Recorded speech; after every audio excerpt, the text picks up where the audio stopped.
नमस्कार। आज online class के अंतर्गत में हम बीएड प्रथम वर्ष प्रथम प्रश्न पत्र बाल्यावस्था और वृद्धि विकास के बारे में जो अध्ययन कर रहे हैं, हम तीसरी यूनिट किशोरावस्था के बारे में अध्ययन कर रहे हैं। इससे पूर्व हम किशोरावस्था की अवधारणा के बारे में पढ़ चुके हैं, जिसमें अर्थ, परिभाषा, उसकी विशेषताओं के बारे में हमने जाना है।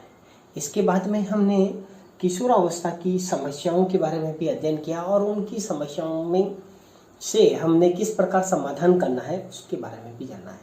क्योंकि किशोरावस्था एक ऐसी अवस्था है जो जीवन की सबसे कठिन और जटिल अवस्था बन गई, क्योंकि उसमें शारीरिक रूप से या जीवन में कुछ उथल पुथल और समस्याओं से भरा काल रहता है, इसलिए इसे जटिल काल कहा जाता है। और इसी अवस्था में बालक जो किशोर है वह अच्छा और बुरा बन सकता है, अतः उनको सही मार्गदर्शन मिलना चाहिए और उनके भावी जीवन का निर्माण माता पिता, शिक्षक एवं अन्य अभिभावक हैं या उसके मित्र मंडली हैं और अन्य साधनों से पूर्णतः निर्भर करता है। इसलिए हम आज इस कक्षा में किशोरावस्था की शिक्षा की आवश्यकताएं क्या क्या है उसके बारे में हम अध्ययन करेंगे। तो पहला आता है स्वस्थ शरीर एवं मन का विकास। जैसा कि हम पढ़ चुके हैं कि स्वस्थ शरीर में ही स्वस्थ मन का निवास होता है, यानी जब बालक को स्वस्थ रहने, योग करने, व्यायाम करने के लिए प्रेरित करना चाहिए, जिससे उसको शारीरिक रूप से और मानसिक रूप से यानी वह सुदृढ़ बन सके। इसके लिए हमें सबसे पहले बालक को प्रेरित करना है कि स्वस्थ रहे, पौष्टिक आहार लें और अपने जीवन के बारे में, जो स्वस्थ रखने के बारे में, सफाई रखने के बारे में, वर्तमान में कोविड चल रही है तो किस प्रकार हम इस रोग से बच सकते हैं उसके बारे में उसको जागरूक करना, जिससे वह समस्याओं से और शरीर से स्वस्थ रहे। इसके लिए हमें प्रयासरत रहना है। तो उसके लिए हमें उसको मूलभूत शिक्षा देनी पड़ेगी, यानी स्वस्थ शरीर में ही स्वस्थ मस्तिष्क का निवास होता है। यानी शरीर स्वस्थ रहेगा तो उसका मन शांत रहेगा, चित्त शांत रहेगा, तो वह अपने कार्यों में अपना 100% योगदान दे सकता है। फिर नेक्स्ट आता है संवेगात्मक विकास। संवेगात्मक विकास में बालक को यानी किशोरावस्था में उसको संवेगों का प्रयोग करने के बारे में हमें निर्देश देने, जहां वह सही ढंग से अपनी समस्याओं का समायोजन करता है, समस्या का समाधान करता है, परिस्थिति के अनुकूल अपने आप को ढालता है, तो वहाँ उसका मनोबल बढ़ाना है। और जहाँ वह गलती करता है तो उसकी गलती का उसको बताई जाए और उसको समझाया जाए कि तेने इस समय यह गलती की है, जिससे वह दूसरी बार इस प्रकार की परिस्थिति बनने पर वह गलती न दोहराए।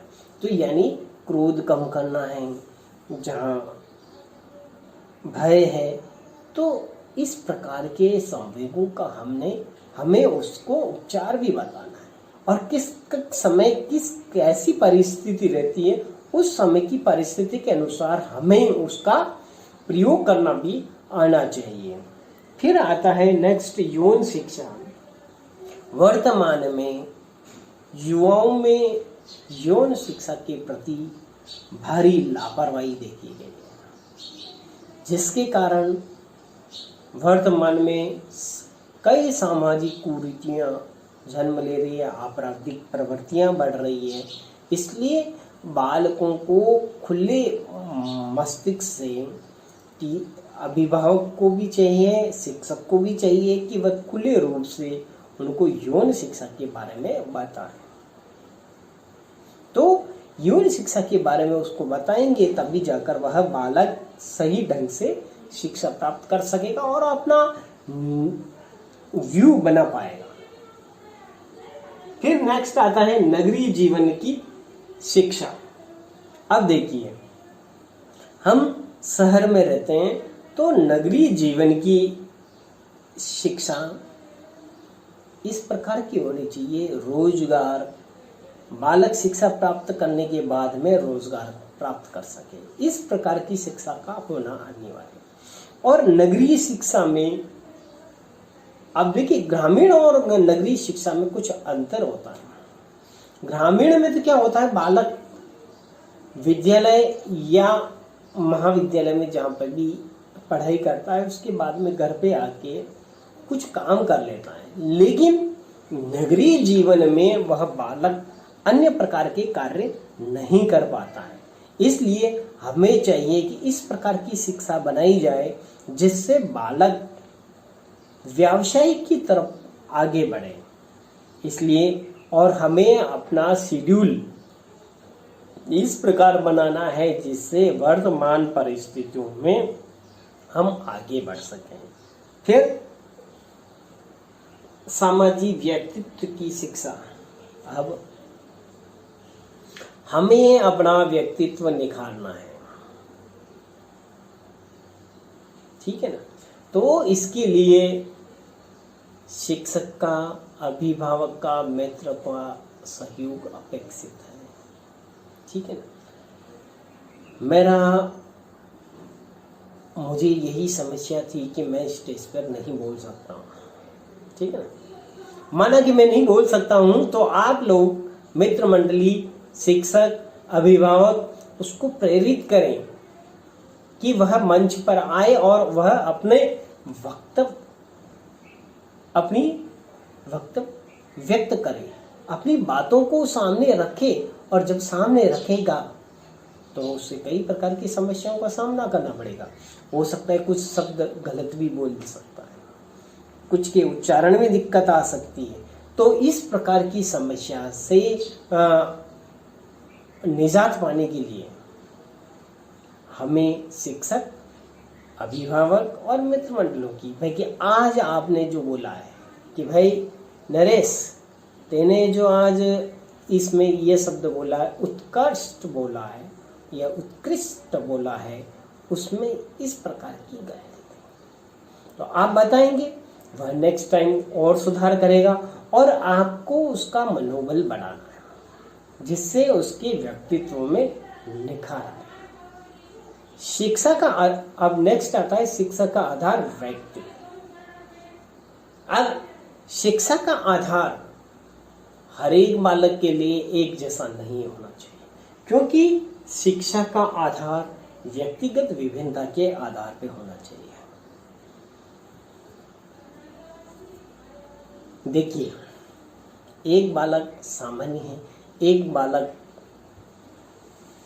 उच्च बुद्धि स्तर का है, एक निम्न स्तर का है। तो तीनों के लिए जो शिक्षा का आधार है वह अलग अलग होगा। तो हमें शिक्षा की विधियों में, अपने पढ़ाने के तरीके में भी बदलाव करना पड़ेगा। फिर आता है शिक्षक की भूमिका।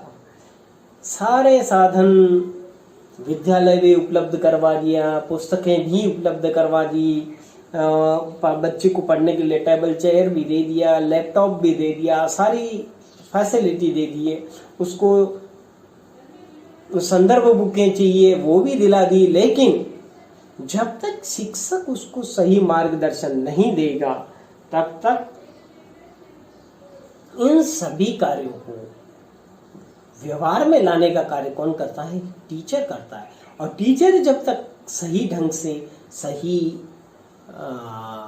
मैत्रीपूर्ण वातावरण में जब तक बच्चों के सामने प्रस्तुत नहीं करेगा, बच्चा उसको ग्रहण नहीं कर पाएगा। और अधिगम के स्तर को बढ़ाने के लिए शिक्षक एक व्यावहारिक रूप से एक मैत्रीपूर्ण वातावरण बनाकर और उसके संदर्भ में एक इस प्रकार का वह वातावरण भी तैयार करें और इस प्रकार की परिस्थितियां बनाएं जिससे वह सर्व सामान्य रूप से बच्चों के अधिगम को बढ़ा सके। तो शिक्षक की भूमिका सबसे महत्वपूर्ण हो जाती है।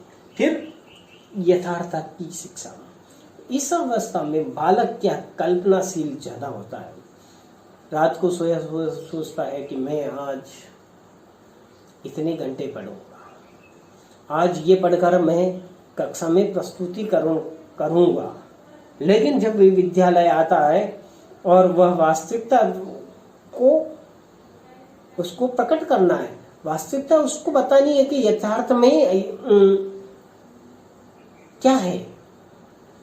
आप केवल कल्पना में नहीं जी सकते हैं, आपको वास्तविकता में जीना है, ये यथार्थ। फिर है नेतृत्व की शिक्षा। कुछ बालकों में लीडरशिप के गुण होते हैं और लीडरशिप के जो गुण पाए जाते हैं वह उनको प्रेरित करते हैं कि वह आगे बढ़कर अपने कार्य में और व्यवसाय में बहुत अधिक सफलता प्राप्त कर सकते हैं। इसलिए उनमें लीडरशिप का गुण विकसित करना एक टीचर का बहुत महत्वपूर्ण योगदान होता है। फिर निर्देशन की व्यवस्था। बालक इस अवस्था में इतना अधिक सजग और अपने कार्यों के प्रति निष्ठावान होता है और इसके लिए हमें केवल उसका निर्देशन करना है, केवल उसको मार्गदर्शन करना है और मार्गदर्शन और निर्देशन करने के साथ में ही उसको सही दिशा में ले जाने की प्रयास करना है।